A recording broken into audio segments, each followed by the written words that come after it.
샬롬 할렐루야. 욥기입니다. 욥의 친구들의 육적인 사랑과 욥이 자신의 모습을 깨닫지 못하는 이유에 대해서 살펴봅니다. 나약해져서 위로를 바라는 욥이죠. 욥기 6장 13절 나의 도움이 내 속에 없지 아니하냐 나의 지혜가 내게서 쫓겨나지 아니하였느냐. 욥은 옛날에는 나에게 물질도 많아서 많은 사람을 도와줄 수 있었지만 이제는 도와줄 만한 것도 없어졌구나. 학문이 뛰어나고 지혜롭기로 유명한 나였지만 지금은 그러한 것도 사라졌구나 라고 고백하고 있습니다. 욥에게는 무에서 유를 창조하시는 하나님을 믿을 수 있는 영적인 믿음이 없었기 때문에 하나님을 의지하지 못하고 점점 나약해져 마침내는 자신의 의지력조차 잃어버리는 단계에 이른 것입니다. 하나님을 의지하지 않으니 지혜도 없어지고 어리석음만 남더라는 것이죠. 우리도 성령 충만할 때는 하늘로부터 지혜와 능력이 임하니 사명도 잘 감당하고 기도도 열심히 하지요.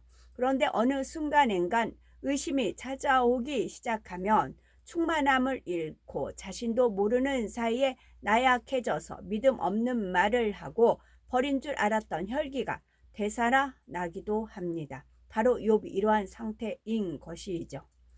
욥기 6장 14, 15절 피곤한 자 곧 전능자 경외하는 일을 패한 자를 그 벗이 불쌍히 여길 것이여늘 나의 형제는 내게 성실치 아니함이 시냇물의 마름 같고 개울의 잦음 같구나 했습니다.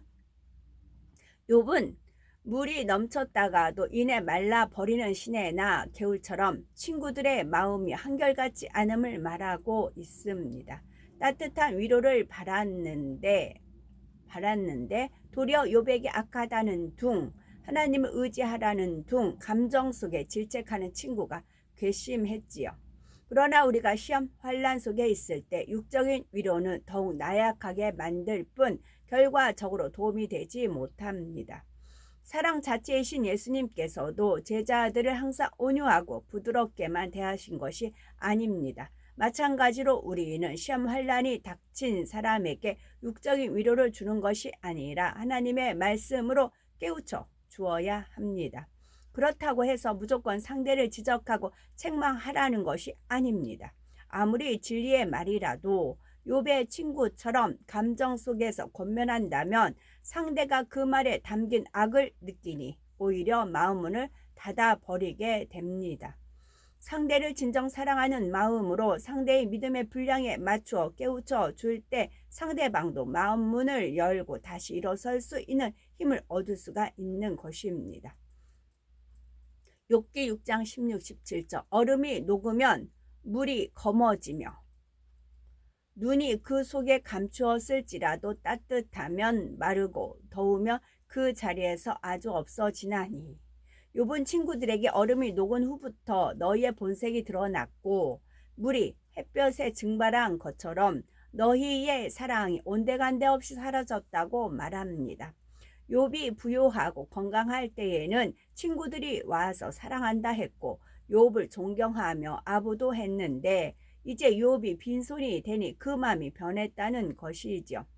이렇게 달면 삼키고 쓰면 뱉는 것이 보통 사람들의 모습입니다. 서로 사랑한다는 고백을 많이 하지만 현실적으로 자신에게 유익이 되지 않으면 진정한 사랑의 행함이 나오지 않는 경우가 많습니다. 언제든지 자신의 유익에 따라 변화하는 육적인 사랑이 있기 때문이지요. 반대로 영적인 사랑은 영원히 변치 않으며 오히려 세월이 흐를수록 깊이가 더해집니다. 상대의 유익을 구해주며 자신을 희생해주는 사랑이기 때문이지요. 욥기 6장 18에서 20절에 보니 때를 지은 객들이 시냇가로 다니다가 돌이켜 광야로 가서 죽고 또 그것을 사모하다가 거기 와서는 바라던 것을 부끄리고 낙심하느니라 했습니다. 오래전 사람들은 사막을 지날 때 물을 마시기 위해 시냇가를 찾아 떼를 지어 다녔죠. 만일 물을 구하지 못하면 다시 광야로 갈 수밖에 없고 결국 죽게 됩니다. 대마의 떼들도 스바의 행인들도 그것을 사모하다가 즉 물 얻기를 바라며 갔다가 물을 얻지 못하며 부끄러워하며 낙심한다고 했는데, 이 또한 욥이 친구들의 모습을 비유한 것입니다. 욥에게 물질이 풍성할 때에는 친구들과도 서로 사랑이 있고 정답게 지냈었는데, 이제는 친구들이 욥에게서 바라는 것을 얻지 못하니 본색이 드러나 부끄러워하며 낙심한다는 것이죠. 하나님께서는 우리 인생의 마음이 그러하다 말씀하십니다. 처음 주님을 만났을 때는 구원해 주신 은혜가 너무 커서 늘 감사가 끊이지 않습니다. 그런데 어느 순간 이러한 첫사랑을 잃어버리고 하나님께서 왜 나에게는 축복을 안 주시나, 왜 응답을 안 해주시나 하며 세상을 바라보기만 하는 것입니다. 하나님께서는 우리가 이처럼 간사한 육의 속성을 발견하여 버리기 원하십니다. 욥기 6장 21, 23 너희도 허망한 자라. 내가 언제 너희에게 나를 공급하려 하더냐, 포악한 자의 손에서 나를 구속하라 하더냐 했습니다. 욥은 친구들이 나한테 저렇게까지 대할 이유가 없는데 틀림없이 내가 자기들한테 기대려고 하는 줄로 오해하고 있구나 라고 판단합니다. 그래서 친구들을 향해 너희도 나와 다를 것 없이 허망한 자라 말하며, 내가 너희들에게 재물을 공급해 달라고 한 적이 없고 대적의 손에서 나를 구원해 달라고 한 적이 없는데 왜 그리 염려하며 지레 겁을 먹는 것이냐 했던 것입니다. 친구가 이제까지 많은 비유와 말씀으로 욥의 허물을 지적해 주었지만 욥은 그 말을 하나도 깨닫지 못하고 있었습니다. 엘리바스 자신도 의롭지 않으면서 감정적으로 욥을 지적하니 욥은 아예 마음문을 닫아 버렸고, 그러기 때문에 말이 귀에 전혀 들어오지 않았던 것이지요. 이렇게 상대가 마음문을 닫아 버린 경우에는 차라리 말을 안 하는 편이 더 낫습니다. 또 대화를 할 때 사람마다 생각이 다른데 내 생각만 옳다 주장한다면 상대를 존중하는 것도 영적인 사랑도 아님을 알아야 하겠죠. 욥기 6장 24에서 26절 내게 가르쳐서 나의 허물된 것을 깨닫게 하라. 내가 잠잠하리라. 옳은 말은 어찌 그리 유력한지 소망이 끊어진 자의 말은 바람 같으니라. 엘리바스가 여태껏 지적하고 권면했음에도 욥은 깨우치지 못했다면서 내 허물이 무엇인지 말해보라 합니다. 이렇게 친구의 말을 아주 우습게 여기는 한편 이어서 옳은 말은 어찌 그리 유력한지 라고 말합니다.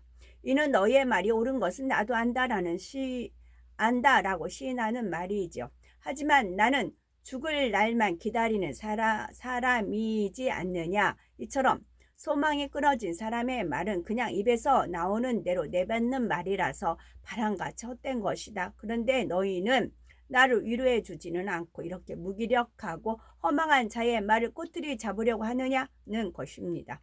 욥은 이런 친구들을 너무나 악하다며 다음과 같이 정죄하죠. 욥기 6장 27절 너희는 고아를 제비 뽑으며 너희 벗을 매매할 자로구나. 너희는 돌이키라. 내 일이 의로우니라. 고아를 제비 뽑는다는 것은 우습게 여기며 함부로 대한다는 뜻입니다. 고아는 궁휼히 여기며 도와주어야 할 대상이지요. 그런데 도리어 고아를 우습게 여기며 더구나 벗을 팔아 넘긴다는 것은 도저히 있을 수 없는 악행입니다. 욥이 볼 때 친구들이 이러한 사람들처럼 사람의 도리도 모르는 악한 자 중에 악한 사람이었습니다. 그래서 이제 너희가 판단해보고 떳떳하면 나를 쳐다보아라. 내가 말하는 것이 다 진실이다. 너희 자신을 반성하고 돌이켜라. 내가 옳다 말하는 것이죠. 욥은 바로 직전에 자신의 말을 바람처럼 허망하다 했는데 다시 태도를 바꾸어 나는 거짓말하지 않는다. 나는 의롭다 말하고 있으니 이 또한 모순된 모습입니다. 그러나 욥의 중심은 거짓말하려는 것도 아니며 악한 것도 아니었습니다. 다만 진리를 온전히 알지 못하였고 스스로 잘하고 있으며 의롭다고 생각했기 때문에 자기를 발견하지 못하고 자신의 허물을 보지 못하는 것뿐입니다. 욥의 친구들은 욥을 위해 말을 했지만 이로 인해 욥은 감정을 갖게 되었으며 오히려 실족시키는 결과를 가져왔습니다. 특히 영혼들을 갈무리하는 주의 종이나 일꾼들은 이러한 점에 주의해야 되죠. 권면을 할 때 분명히 옳다고 생각되는 것이라도 감정이 없는 가운데 온유한 말로 하는 것이 중요합니다. 덕과 사랑으로 권면할 때에 원수마귀 사단이 역사하지 못하고 상대방이 마음의 문을 열고 받아들일 수 있습니다.